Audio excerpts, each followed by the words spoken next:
You ought to be indicted. Are you familiar with the $9 billion in historic fraud out of your state, including the $250 million in the Feeding Our Future program alone? You familiar with that? Don't turn to the pages in your book to get your potted answers. Are you familiar with it? Yes or no? Yes, I am familiar with it. Very familiar, aren't you? Because the people who ran the Feeding Our Futures program came to you in your official office in the state capitol December 11th, 2021, and asked for your help in getting investigators off their backs. They complained to you for upwards of an hour about state investigators going after them, and they begged you to help them, and you agreed to it, amazingly. And we know you did. That's not because true. It's all caught on tape. Yeah, every single sentence is caught on tape. Welcome back to Daily Feed. You are watching what is being called the steamrolling of the century. Senator Josh Hawley just cornered Minnesota Keith Ellison in the hearing that is exposing a staggering level of fraud in America's heartland. Hawley isn't holding back, alleging that taxpayers-funded programs meant for children were defrauded of billions, with a portion of what that money reportedly being funneled directly to transnational criminal organization and even a terrorist group, that's Al-Shabaab.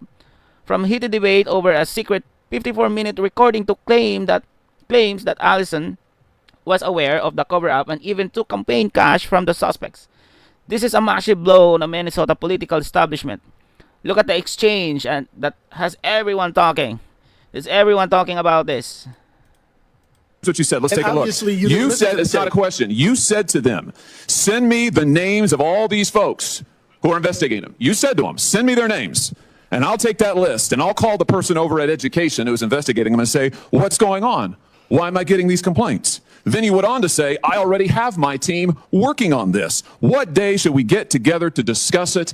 Again, you made pledge after pledge to them. You said, we've got to make sure this guy who's investigating them stops it. You said, you have my attention. I'm concerned about this. You said, let's go fight these people, meaning the people who are investigating the fraud. Ooh. Why'd you do it? Why'd you help them? Are you going to let me answer? Please, we're all ears. So first of all, you're cherry picking quotes out of there. Why did you help them? I thought you were going to let me answer. Why did you Are you help going to let them? me answer? Why did you help You them? let me answer and I'll answer you. Tell the truth and I'll let you answer. I will tell the truth. Good. Let's do that. That'd be a nice change. Why'd you help them? No, now see, Mr. Chairman, I didn't come here to be insulted. I came here voluntarily. You came here for the truth. Let's have it. You deserve it. The words are here. They're in black and white, and every member of this audience can listen to the recording. It's 54 minutes long. It's all in public. You can Google it right now and listen to it. And listen to it all. Why'd you help them? First of all, I didn't help them. You did help them. No, I did not. I certainly didn't. You're saying you didn't do anything for them.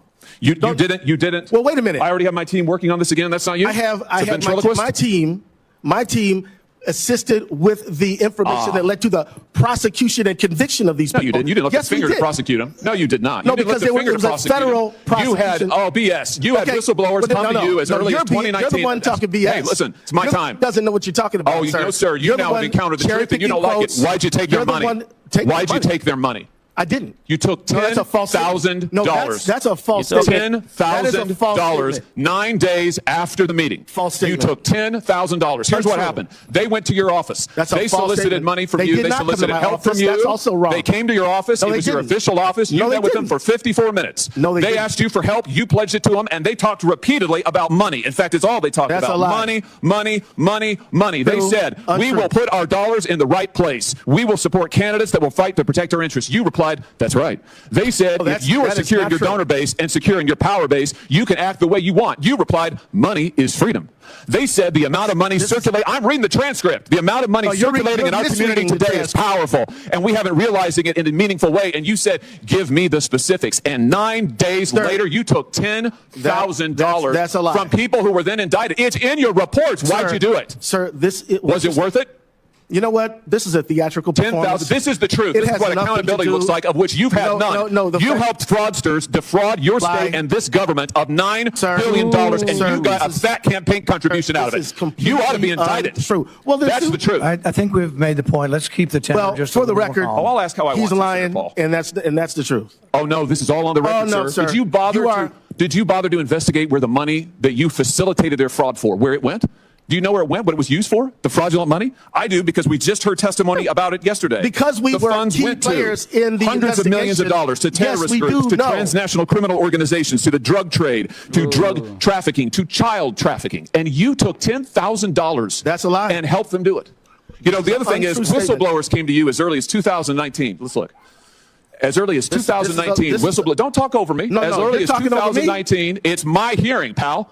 As early as 2019, don't call me whistleblowers came to, well, I should call you prisoner because you ought to be in jail. Well, see what you can do. In 2019, whistleblowers came to you in your office and referred to you fraud allegations from Feeding Our Futures, and you blew them off. Listen, your own state newspaper. That's a lie. The Minnesota Star Tribune. The Partners in Nutrition brought its concerns to the Attorney General's office in 2018 and in 2019, and you did nothing. You did nothing for years. The only action you took is once all these fraudsters came to your office and asked you to get involved and offered you money, then you got involved. Then you took the money, and then you got involved. They did not come to my office. You're completely wrong about that. You met with them for 54 minutes, and you took $10,000, and they also gave your family money.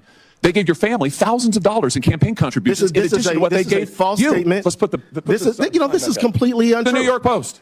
Yeah, we know the New York Post. Minnesota Keith Ellison, AG, accepted campaign donations from individuals linked to the $250 million COVID fraud scheme after they were in your office. The donations came on December 20th. Sir, you met with them on December the 11th, and on January 20th, the FBI knocked over their headquarters. No. That's the sequence of events here. No, it's not. You've been right at the center of this fraud thing from the beginning, and you've enabled it. And, sir, you should resign. And, sir, you should resign. I was thinking the same thing about you. You should resign.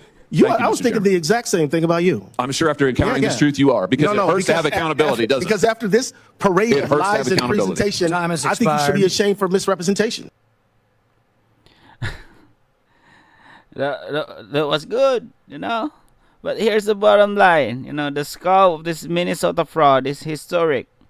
When you have reports that U.S. tax dollars may have funded organizations linked to child trafficking and global instability, the demand for accountability is absolute.